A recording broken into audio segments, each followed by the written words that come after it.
ચલો મિત્રો, આ છે નળની મોટર. એને આપણે કઈ રીતે રિવાઇન્ડિંગ કરવી તેની અંગે કઈ ક્યાં ગેસ કે ડેટા કઈ રીતની પીસ છે તેની માહિતી આપવામાં આવશે. અને આ નળ છે સેલ્ફ પ્રાઇમિંગ પંપ જેમાં આવશે 0.75 SP 2800 RPM જે એના ડેટા. હવે આપણે 22 ગેજમાં રિવાઇન્ડિંગ કરવાની છે.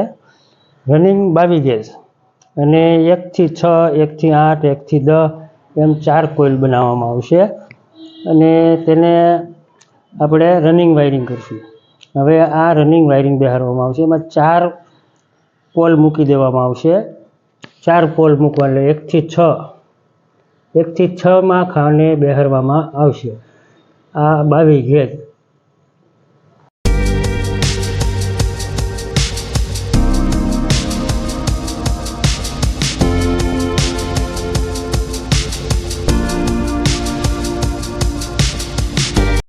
હવે આ કોઇલ 1 થી 6 માં ખાને બેસી ગઈ છે. ત્યારબાદ બીજી કોઇલ તેની બાજુમાં 1 થી 8 મેં ખાને બેહાડવામાં આવશે. ત્યારબાદ ત્રીજી કોઇલ છે એ 1 થી 10 મેં ખાને અને ચોથી કોઇલ છે એ 1 થી 12 મેં ખાને. એટલે સામે સામા બે કોઇલનો મોટી કોઇલ બાજુમાં થઈ જાય એટલે 2800 RPM થઈ જાય. નળની મોટર હંમેશા 2800 RPM કરવામાં આવશે.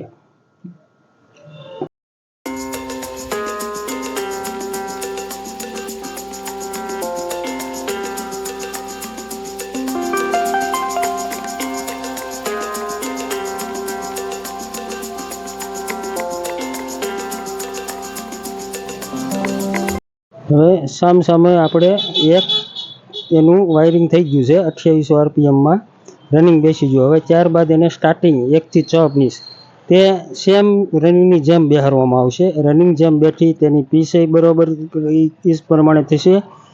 અને સ્ટાર્ટિંગ વાયરિંગ 4 કોઇલ છે તેને પણ સામે એવી રીતે બેજો. સ્ટાર્ટિંગ વાયરિંગ આપણું સામે બેસી ગયું છે. જેમ નીચે રનિંગ બેઠી તેવી રીતે સ્ટાર્ટિંગ સેમ ટુ સેમ એવી રીતે બેસશે. અને ત્યારબાદ આપણે હવે તેને કનેક્શન સાઈડમાં પાર્ટ પેપર મૂકી સ્ટાર્ટિંગ રનિંગ ભેગું ન થાય તે માટે એને પેપર મૂકવો પડશે. અને ત્યારબાદ તેને આપણે બાઉન્ડિંગ કરવું પડશે. બાઉન્ડિંગ કરી અને ત્યારબાદ આપણે એને કનેક્શન કરવા માટે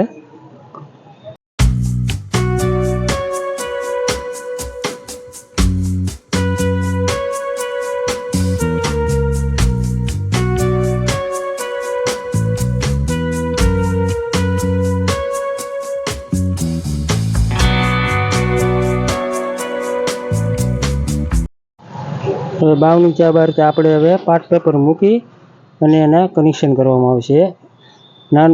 મોટો જમ્પર મારી દેવાનો.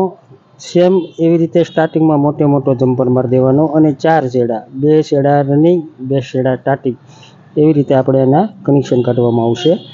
અને જમ્પર માર્યા બાદ તેના 4 છેડા નીકળશે, 2 રનિંગ અને 2 સ્ટાર્ટિંગ. 2 રનિંગ ભેગા કરી દેવાના અને 1 રનિંગ સ્ટાર્ટિંગમાં કેપેસિટર મારવામાં આવશે.